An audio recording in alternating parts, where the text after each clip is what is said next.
সকালবেলা ঘুম থেকে উঠে দেখি আকাশের এই পরিস্থিতি, ভীষণ পরিমাণে হাওয়া ছেড়েছে। আর ছেলে বায়না ধরেছে যে ছোলার ডাল আর লুচি খেয়ে স্কুল যাবে। তো স্কুলটা খুলে গেছে। তো আজকে মাম্মামকে নিয়ে আমার সারাদিন একাই থাকতে হবে। তো মাম্মামকে নিয়ে সারাদিন কীভাবে কাটাই একাই তোমাদের সঙ্গে সেটাই শেয়ার করব। তো মানে ভিডিওতে তো আর সম্পূর্ণ দেখানোটা সম্ভব হয় না, তো যেটুকু সম্ভব হয় সেটুকুই দেখানোর চেষ্টা করি। তো প্রথমে দেখতে পেলে আমি প্রেশার কুকারে ডাল সিটি দিয়ে নিয়েছি। তো তারপর ডালটাকে ফোড়ন দিয়ে নেব, তারপরে এক এক করে সব লুচিগুলো ভেজে নেব। তো আর মামামের পাপা ওদিকে সমস্ত জামা কাপড়গুলো ধুয়ে দিচ্ছে, আর যা আগের দিনের রাতের বাসন টাসন ছিল সব মেজে দিচ্ছে। আর এদিকে হচ্ছে গিয়ে আমার ছেলে মানে মামামের দাদা, সে হচ্ছে আমাকে একটু হেল্প করছে, চান করে পুজো দিয়ে রেখে তারপরে স্কুল যাবে। যেহেতু মামামকে নিয়ে সারাদিন আমি একাই বাড়িতে থাকি, তো এত বিরক্ত করে, মানে যখন এই কান্নাকাটি শুরু করে তখন তো আর কোলে নেওয়ার মতো কেউ থাকে না, তো আমাকেই নিতে হয়। তো একটু চান করতে গিয়ে শান্তি নেই, খেতে বসে শান্তি নেই। যখন ঘুমায় তখন আমি সমস্ত কাজগুলো করি। তো ভিডিওতে সবাই অনেকেই দেখে যে আমি সমস্ত কাজ কি সুন্দর আমার মেয়েকে রেখে করতে পারি। তো মেয়েকে রেখে কাজ করি কখন, যখন আমার মেয়ে ঘুমিয়ে থাকে তখনই কাজগুলো কিন্তু করি। একটু ভালো করে খেয়াল করে দেখবে যে আমার মেয়ে যখন ঘুমায় তখনই আমি এই ভিডিও করি বা কাজ করি। আর এখন কিন্তু প্রায় ওই 9টার মতো বেজে গেছে। মামামের পাপাও খেয়ে দিয়ে এখন চলে যাবে ডিউটিতে, আর পাপাও স্কুলে চলে যাবে। তো পাপার পুজো দেওয়াও হয়ে গেছে। তো পাপা পুজো দিয়ে এসে খেতে বসে পড়েছে। ওদেরকে খেতে দিয়ে এই লুচিগুলো আমি কিন্তু পরে ভেজেছি আমার জন্য।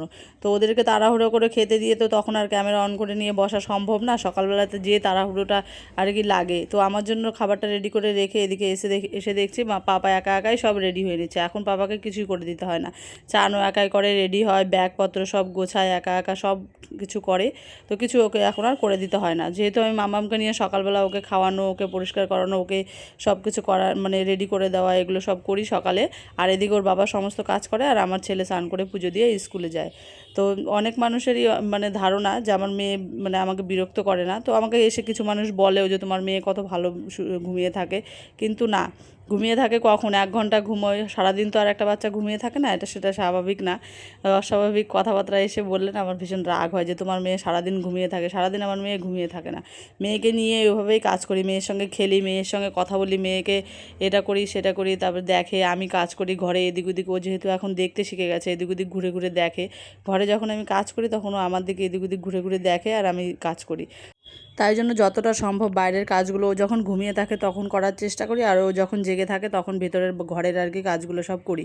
তো এই জন্য না আমার অনেকটা কাজ উল্টোপাল্টা হয়ে যায়। তো কিছু করার নেই, মামাম যখন বড় হয়ে যাবে তখন আমার সমস্ত কাজ ঠিক টাইম মতো ঠিক সময় মতো সব কিছুই হয়ে যাবে। এখন যেমন একটু তাড়াহুড়ো করে করতে হয়, এদিকে নিজেরও তো শরীরটা একটু অসুস্থ, যেহেতু এবার আমার সি-সেকশন ডেলিভারি হয়েছে। তো এদিকে এটা হচ্ছে সকালবেলারই খাওয়া দাওয়ার পরের ভিডিও। মামামকে ঘুম পাড়িয়ে রেখে একটু কাজটা করে নিয়েছি, যেহেতু কাজটা একটু এমার্জেন্সি ছিল, দিতে হবে। ওদের একটা বাড়িতে অনুষ্ঠান আছে, ওরা যাবে, তাই বলে গেছিলো আগের দিন, তো করে দিতে হবে। তো আজকে আর তেমন কিছু রান্না করিনি। তো এখন রান্নাটাও মানে যখন যেমন হয় তখন তেমনই করার চেষ্টা করি। আর আমার মামার পাপাও কিছু বলে না, আর আমার বাবুও খেয়ে নেয়, বলে যে আচ্ছা ঠিক আছে, বোনকে কান্না করে রান্না করতে হবে না। তো যেহেতু যেদিন ঘুমায় সেদিন আমি মানে পরিপূর্ণ সমস্তটাই রান্না করতে পারি, আর যেদিন বিরক্ত করে সেদিন ওই এক তরকারি কিছু একটা রান্না টান্না করে রেখে দিই।